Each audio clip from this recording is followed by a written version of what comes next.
अपनी वो प्रोजेक्ट कर रहे हैं अपने आप को कि पूरा इंडियन ओशन हमारा है और इसमें हर तरह की मूवमेंट वो अपनी मर्जी से कर सकते हैं।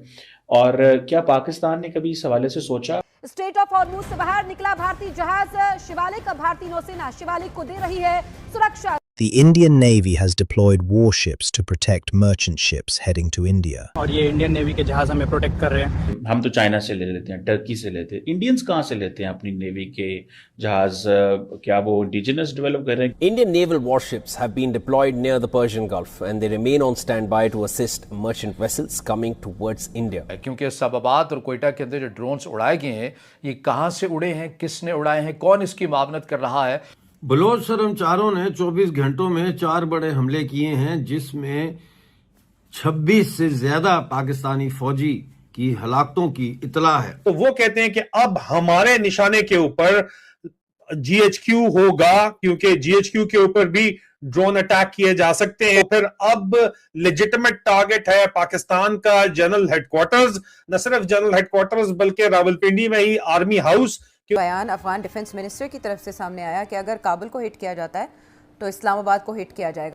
अकेला ऐसा देश है इस समय, यह बताया जा रहा है कि भारत अकेला ऐसा देश है संभवतः पूरे विश्व में जहाँ तेल के दाम बढ़ाए नहीं गए। वाह मोदी जी वाह! अपनी वो प्रोजेक्ट कर रहे हैं अपने आप को कि पूरा इंडियन ओशन हमारा है और इसमें हर तरह की मूवमेंट वो अपनी मर्जी से कर सकते हैं। और क्या पाकिस्तान ने कभी इस हवाले से सोचा कि हमें एयरक्राफ्ट कैरियर चाहिए, या क्या आप समझते हैं कि हमारा इतना बड़ा एरिया ऑफ ऑपरेशन या हमारे इतना इंटरेस्ट नहीं है जितने एरिया पे वो ऑपरेट करना चाहते हैं? देखिए, जब से इंडिया की और US की स्ट्रेटेजिक अलायंस हुआ है with respect to containment of China, तो इंडिया की पहले थी लुक ईस्ट पॉलिसी, अभी वो कन्वर्ट होगी act east policy. So the US, at the behest of the US, Indian Navy ना सिर्फ इंडियन ओशन बल्कि also Pacific Ocean में as a part of the greater design to contain China, they have entered into alliance, चाहे वो AUKUS हो, चाहे वो Quad हो, चाहे वो सागर अभी उन्होंने एक किया, चाहे वो उनकी जो एक्सरसाइजेज हैं वो हों, तो उसको मालाबार एक्सरसाइजेज जो है उनको रखते हुए उन्होंने ये कहा, जो aircraft carrier and their ambition is to become the dominant force in the Indian Ocean and be able to project power ashore in a true blue water navy sense.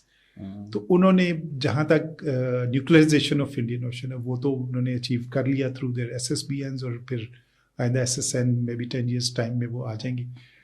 तो एक स्ट्रेटेजिक कैपेबिलिटी है। To project power ashore, you need aircraft carriers, you need landing craft, which they already have, and you need the escort ships. तो जो aircraft career हैं अपनी शोर से दूर पावर प्रोजेक्ट करने के लिए ज़रूरी हैं, लेकिन उसके साथ ना एयरक्राफ्ट कैरियर जो कि $1.5-2 बिलियन का होता है, प्लस एयरक्राफ्ट जो है ऑन टॉप ऑफ इट है, और बाकी उसके साथ जो पैराफिलिया सारा कुछ जो चाहिए वो एक very few navies in the world can afford that. और इंडिया की चूँकि एम्बिशन है रीजनल से बियॉन्ड भी एज ए ग्लोबल पावर भी है, तो इस वजह से उन्होंने एयरक्राफ्ट कैरियर जो है वो अपने इंडक्ट किए हैं और उनके प्लान्स में। दोस्तों, खारान में मुसल्लह अफराद ने पाकिस्तानी फौज का राशन ट्रक छीन लिया है। उसमें राशन लेके जा रहे थे, वो छीन के सारा राशन जब्त कर लिया है। पंजगोर में एक हमला हुआ है, इसमें एक फौजी की हलाकत की खबर आ रही है। लाश को फौजी कैंप में ले गए। इसके अलावा गोरख खारान में एक बड़ा हमला हुआ जब 6 फौजी गाड़ियां जो है वो काफिले की शक्ल में जा रही थी। बहुत सख्त हमला किया बलोच कर्मचारियों ने, और उनके मुताबिक 24 फौजी इसमें मारे गए हैं, पाकिस्तानी फौजी इसमें मारे गए हैं। कोयटा में भी CTD के 2 अहलकार हमले में हलाक हुए। इस तरह 24 और 2 26 और 1 27 के अभी तक मारे जाने की जो है वो दावा हमारे सामने आया है। 8 मार्च को मैं आपको पिछली वीडियो में बताया था कि 8 मार्च को जो है वो 15 फौजियों को हलाक किया था BLF ने। तो अगर वो भी इसमें जोड़ दें 8 मतलब एक हफ्ते में तो ये 27 और 15 ये बन जाते हैं तकरीबन 42-45 फौजी हफ्ते में इन्होंने जो है वो हलाक किए हैं। तो ये काफ़ी संजीदा मसला है और काफ़ी जो है ये इसमें मुश्किल आ रही है कंट्रोल करने में। बलूचिस्तान में जो हमले हो रहे हैं इनको रोकने में, कंट्रोल करने में काफ़ी मुश्किलात का सामना है पाकिस्तान की फ़ौजों को। एक लाश जो है वो नासराबाद तुर्बत में नदी से मिली है। लाशों का जो है सिलसिला वो जारी है। लाशों का जो सिलसिला है वो बदस्तूर जारी है, लाशें आ रही हैं। मसला ये इस वक्त पेश आ रहा है कि जिस तरह अफगानिस्तान पाकिस्तान पर अब ड्रोन हमले शुरू कर दिए, इस्लामाबाद, कोयटा और कोहाट में जो है वो ड्रोन हमले किए गए पिछले दिन, उससे ये वाज़ेह हो रहा है कि धीरे धीरे जंग जो है इसके अंदर मुख्तलिफ खिलाड़ी दाखिल हो रहे हैं इस मैदान जंग में, चाहे वो बलूचिस्तान हो, चाहे पाकिस्तान हो और चाहे वो खैबर पख्तूनख्वा हो। पाकिस्तान से मेरी मुराद इस्लामाबाद है। इस्लामाबाद भी अब आहिस्ता आहिस्ता नज़र यही आ रहा है कि बड़े पैमाने पर इस्लामाबाद में भी बमबारी के इम्कानात हैं। इसके साथ साथ रावलपिंडी में भी नज़र ये आ रहा है कि इस वक्त पूरी कोशिश होगी, अगर जंग में थोड़ी सी भी तवील हो गई अफगानिस्तान और पाकिस्तान की 1.5 हफ्ता और ये चली तो फिर GHQ का भी जो है वो लगता है कि निशाने पर होगा, GHQ हेडक्वार्टर जो है वो। इसके अलावा इस वक्त पाकिस्तान एक ऐसी मुश्किल में फंस चुका है कि एक तरफ अमेरिका उस पर दबाव डाल रहा है सऊदी अरेबिया का साथ देने के लिए, दूसरी तरफ जो है पाकिस्तान ईरान के साथ भी जो है वो बैलेंस करना चाह रहा है पॉलिटिकल एक्ट को।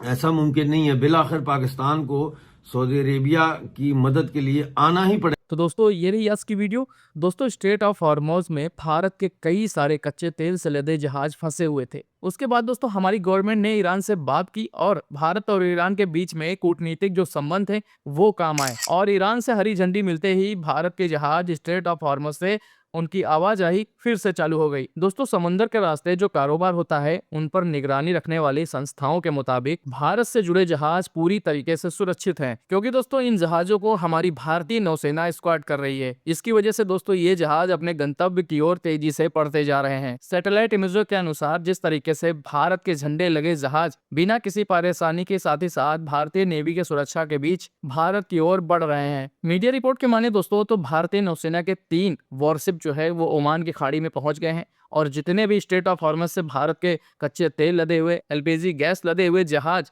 जो निकल रहे हैं उन्हें एस्कॉर्ट कर रही है। तो दोस्तों जैसा कि आपको पता है कि ईरान, इजराइल और अमेरिका के बीच में जिस तरीके का माहौल है वो दुनिया जानती है और इसी वजह से दोस्तों स्ट्रेट ऑफ हॉर्मज में बहुत सारे कई देशों के जहाज फंसे हुए हैं, खास तौर पे एशियाई जहाज जिनमें भारत भी शामिल था। लेकिन दोस्तों भारत ने ईरान से बात की, ईरान की तरफ से हरी झंडी मिली कि भारतीय झंडे से लगे जहाज जो हैं वो स्ट्रेट ऑफ हॉर्मज का यूज कर सकते हैं, वहां से जा सकते हैं। लेकिन फिर भी दोस्तों भारतीय नौसेना ने ओमान की खाड़ी तक अपने वॉरशिप भेज करके जैसे ही दोस्तों भारत के वो जहाज स्ट्रेट ऑफ हॉर्मज से निकले और ओमान की खाड़ी में पहुंचे, वहां से हमारी भारतीय नौसेना उसे स्क्वाड करने लगी और उन्हें सुरक्षित भारत तक पहुंचाने की जिम्मेदारी ले रही है। और दोस्तों लगातार ऐसे जहाज जो कच्चे तेल और LPG गैसेस से लदे हुए हैं वो गुजरात और मुंबई के बंदरगाहों पर पहुंच रहे हैं।